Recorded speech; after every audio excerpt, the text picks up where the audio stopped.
Isa ng bagyo o tropical depression ang binabantayang sama ng panahon na nagmula sa West Philippine Sea. Pinangalanan niya ng pag-asa na bagyong Esther, ang ikalimang bagyo sa bansa ngayong 2026.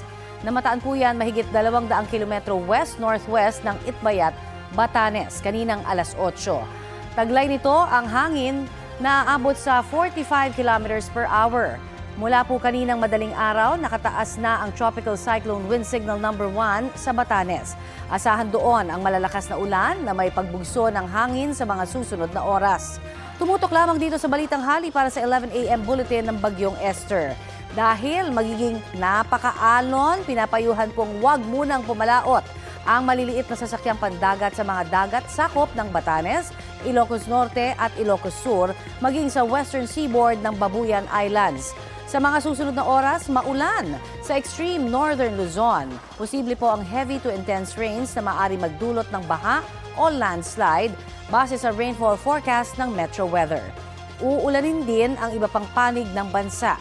Magpapatuloy po yan sa weekend, partikular sa northern Luzon, lalo na bukas. Mataas din po ang tsansa ng ulan dito sa Metro Manila hanggang weekend. Ngayong Biyernes, inaasahang magla-landfall ang bagyong Esther sa Taiwan. Umaga bukas, posibleng nasa labas na ng PAR ang bagyong Esther at tutumbukin naman ang Japan. Nahatak pa rin ng bagyo ang hanging habagat na nagpapaulan sa iba pang bahagi ng Luzon.